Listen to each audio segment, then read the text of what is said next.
Good evening and Jai Hind, dear children. So today I'll start with the second subtopic from your chapter, Devotional Paths to the Divine, from Unit 8, Class 7. Okay, so the name of the subtopic in this unit is called A New Kind of Bhakti in South India, that is the Nayanars and Elvars.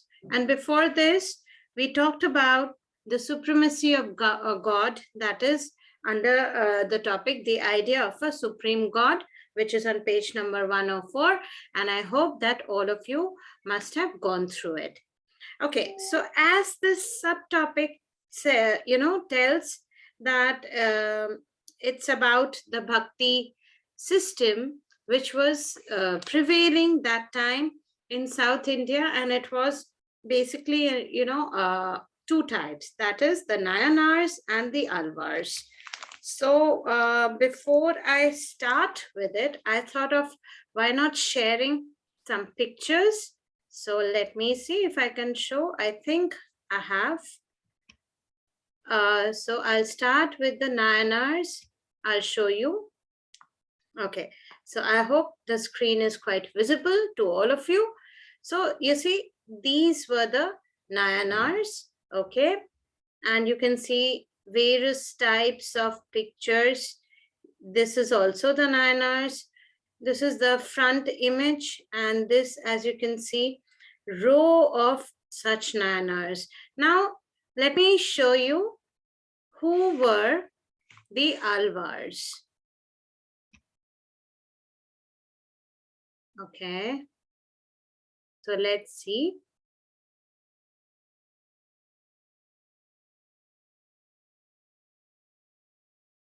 Okay, so this actually, talks about both the Nayanars and the Elvars.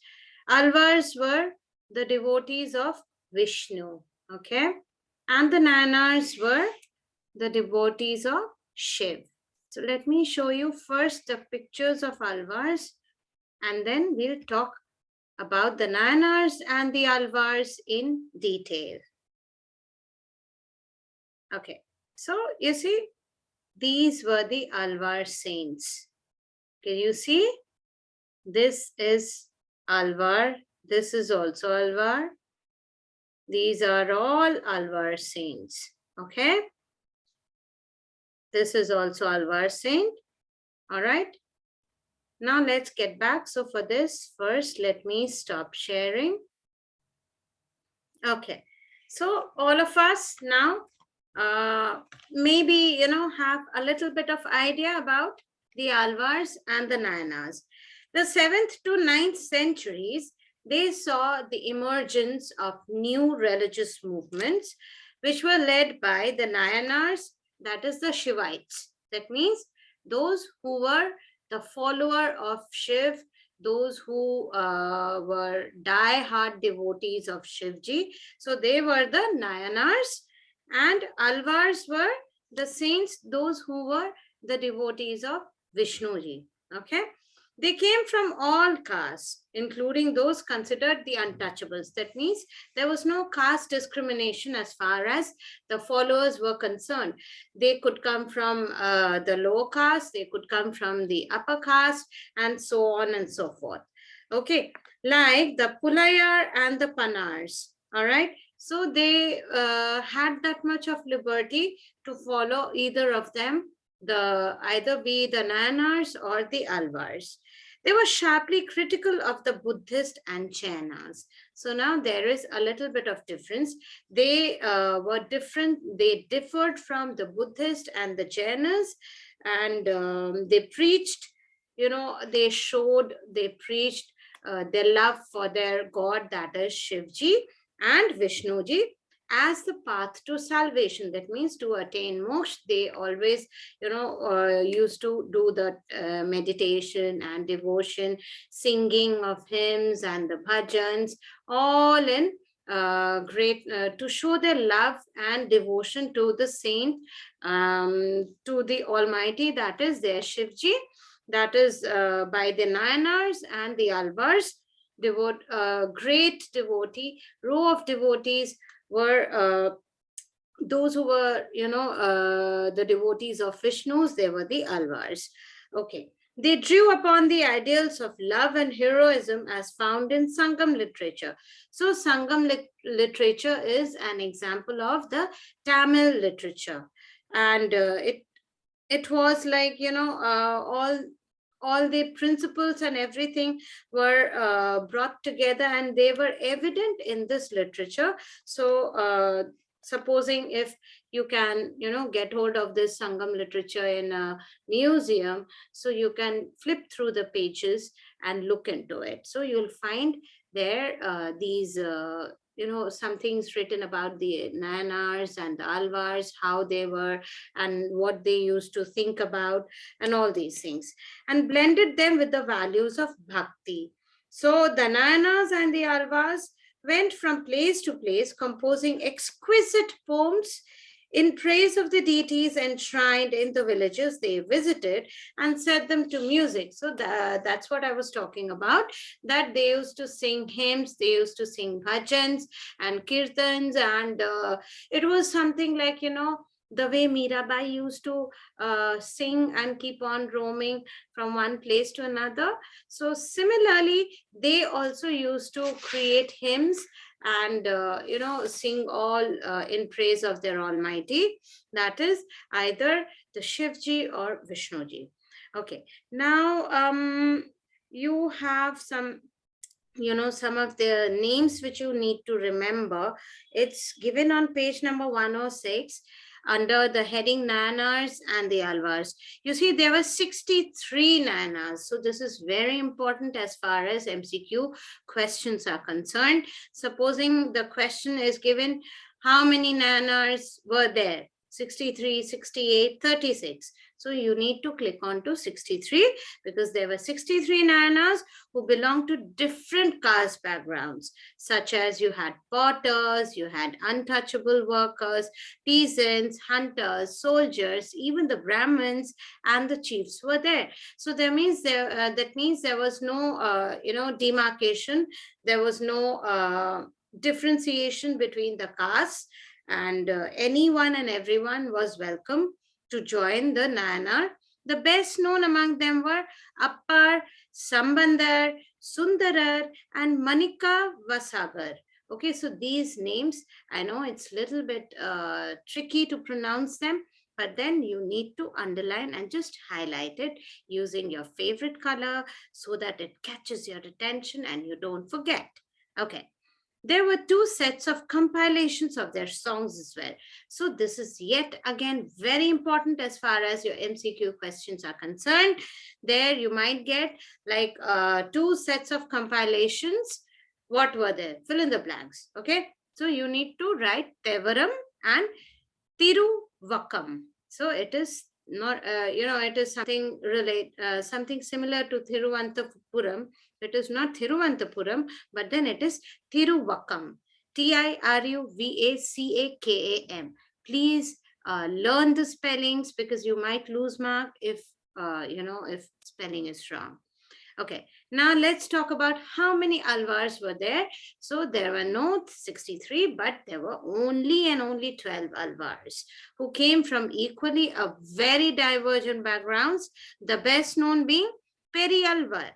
Okay, so remember the Periyars, and it is Periyalvar, his daughter Andal, Tondaradi, Poddi Alvar, and Nammalvar. Okay, again, it's a little bit, you'll feel like laughing out loud when you need to pronounce it. Just break the words and then you'll get the hold of it.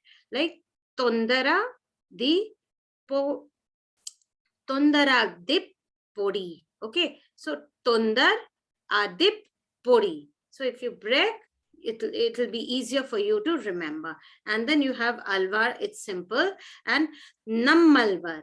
Okay, if you remember Alvar, then it is just, add a prefix to it and then it becomes Nammalvar. Okay, so that English thing is coming out from me. Anyway, the songs were compiled in the Divya Prabandham. So here the songs were compiled in Divya Prabandham, And in Nayanars, the songs were compiled in two, that is Tevaram and Tiruvakam. Okay, Tiruvakam. All right. So these were something which you need to remember. Again, I'm telling you, 63 Nayanars, 12 Elvars, 2 compilations of their songs in Nayanar and 1 compilation in Elvar. Okay. Now, what is the word which is, all right, let me frame it in the other way around. Writing of saints' life is called what? 1 mark question, remember? Please underline, it is hagiography. In English, we have done autobiography. We know what is biography. Now, this is another graphy kind of a thing. You just need to add that prefix, and the prefix goes something like hagio, Hagio, hagio plus graphy equals hagiography. Hagiography is what? Writing of saints' lives. Okay. Between the 10th and the 12th centuries, the Chola and the Pandya kings, they built too many temples around the shrines visited by the saints or the poets, strengthening the links between the Bhakti tradition and temple worship. Now, this was something, something worth appreciating, because this gave a connection between the Bhakti tradition, which was going on through Elvars and the Nayanars, and the temple worship. That means there was a little bit of, kind of, brotherhood between these types of worships. And this was also the time when their poems were compiled, besides hagiographies or religious biographies. Now, supposing if it is written, write the name which is synonymous to religious biographies. So you need to remember, children, that it is hagiography. What is it? It is hagiography. That is the religious biographies of the Elvars and the Nayanars, and all the songs were also composed. Today we use these texts for what? As a source of writing histories of the Bhakti tradition. All right, so they are very useful in writing the history. Now, there is one, I would say, a composition of Manik Kavasagar. Into my wild body of flesh, you came as though it were a temple of gold, and soothed me wholly and saved me, O Lord of grace, O gem most pure.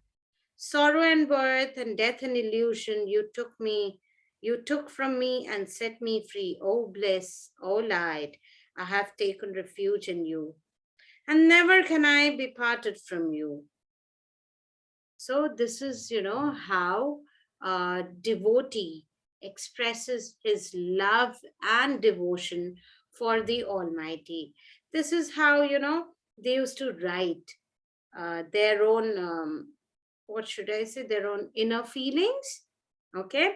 So you can, get the feel of the purity, that holiness, that sanctity from these words, isn't it? So this is kind of, I would say, an example to talk about relationship between a devotee and to his Lord. Okay. All right. So that was basically the Nayanars and the Elvars. You might get a question like, what is the difference between the Nayanars and the Elvars? So you can, quote the number of Nayanars. You can, the very first thing is that they are the devotees of Shiv, and Elvars are the devotees of Vishnu.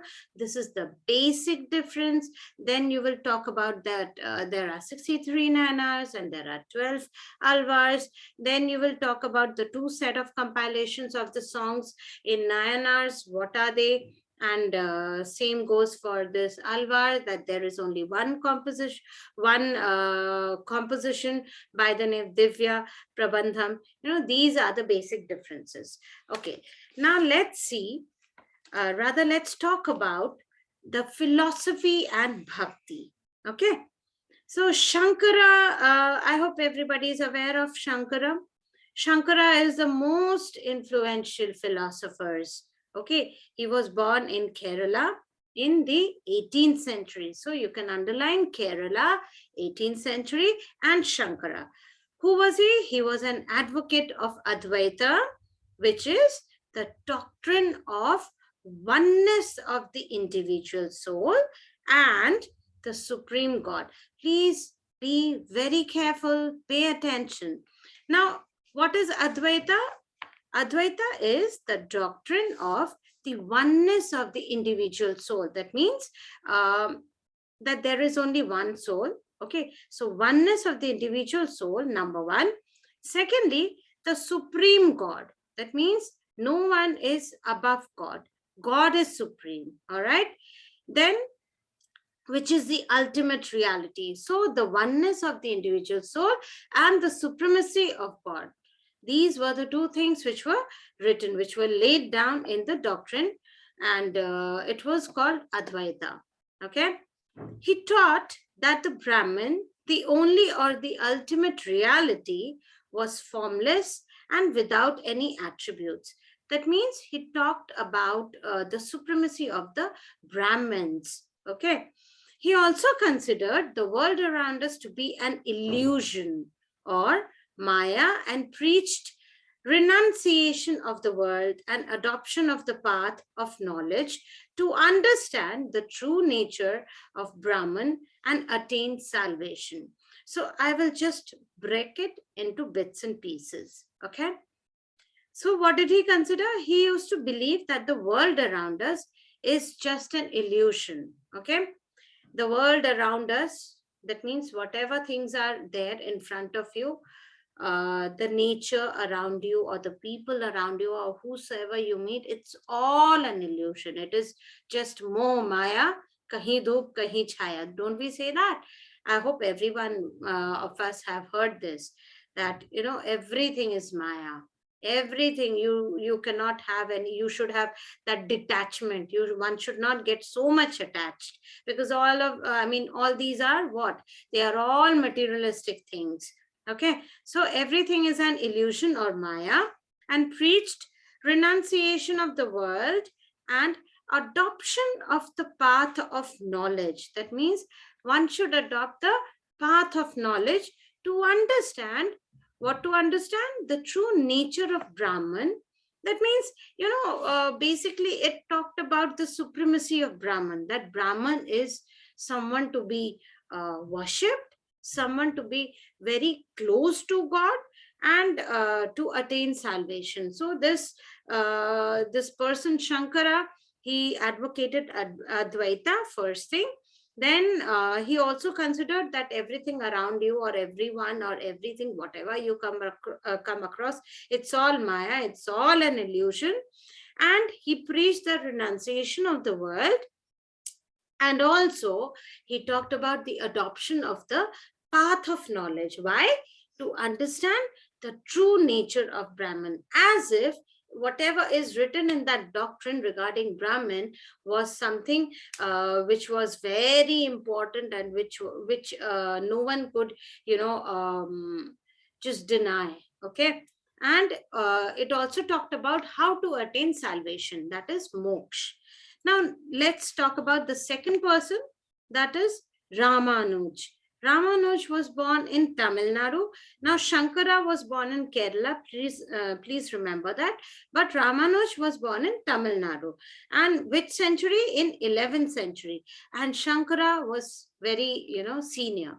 He was born in 8th century. Now, Ramanuj was deeply influenced by the Alvars. So that means he was a devotee of Vishnuji. According to him, the best means of attaining salvation was through intense devotion to Vishnu. So since he himself was an Alvar, so definitely he preached about this being an Alvar. Okay, so according to him, the best means of attaining salvation, the best means of attaining moksha was just, giving yourself at the disposal of Vishnuji, and then you would attain moksha. Now, Vishnu in his grace helps the devotee to attain the bliss of union with him. So whatever were told by these people, it was according to their beliefs. Okay, they believe that Vishnu in his grace will help the devotee. That means if you have true devotion, if you follow everything related to, Alvars, then, what will happen? Vishnu ji will help you in attaining bliss of union. That means you will feel yourself unified with Vishnu ji, and you will start, writing all those beautiful lines about your relationship with Vishnu ji, the way I told just few minutes back regarding that Manikkava Sagar, isn't it? Those lines. So it also talked about the relationship of a devotee to his Lord. And same thing was also propagated by Ramanuj. He propounded the doctrine of Vishishta Dvaita, or qualified oneness, in that the soul, even when united with the Supreme God, remained distinct. Now, this person like Shankara talked about the Advaita, isn't it? Now, this Ramanujan talked about some other thing, that is Vishishta Dvaita. It was simple Advaita. This is Vishishta Advaita. Why? Because he was an Alvar, and since Alvars are the devotees of Vishnu ji, so probably, this is something like Vishishta Dvaita or qualified. Now, for example, if there is a question which asks you, give the name which talks about oneness in that soul, even when united with the Supreme God. So please don't write Advaita, right? Vishishta Dvaita, or qualified oneness, in that the soul, even when united with Supreme God, remained distinct. That means it had its own individuality, even after being one, even after, when the soul leaves the body. So it is said that that time there is that oneness. Okay, when it leaves the physical body after death, so the soul leaves the body. All right, so after death, what happens? The whole body turns out to be really heavy. Then you'll find few changes, like it will be very cold, the body tends to be of a lot of weight, isn't it? So that time what happens? The soul, the inner soul, it leaves the body. Okay, and then it is said that that time it leaves the body and attains, that oneness when it reaches the Almighty. So these things are just said. There is no scientific reason behind that. At least I haven't come across. Anyways, let's come back to this Vishishtadvaita. So it talks about the qualified oneness, in that the soul, even when united with the Supreme God, it remains distinct. Okay, it remains special. Ramanujan's doctrine greatly inspired the new strand of Bhakti, which developed in North India subsequently. So very gradually, his doctrine, it started, spreading its fangs also in North India. Okay, so I think I should stop here, because I have dealt with two subtopics, the first being the Nayanars and the Elvars, and the second was philosophy and bhakti, which is on page number 107. And this Nayanars and Elvars, it's from 105 to 106. So let me put a full stop here. We'll go step by step, and I really look forward to your comments, and I hope that I'm able to make you guys understand these few topics. These are very important. Please make a concept map. Please try to jot down the notes so that it's easier for you when you revise for your upcoming exams. So until then, take care. Bye bye. See you tomorrow with yet another topic.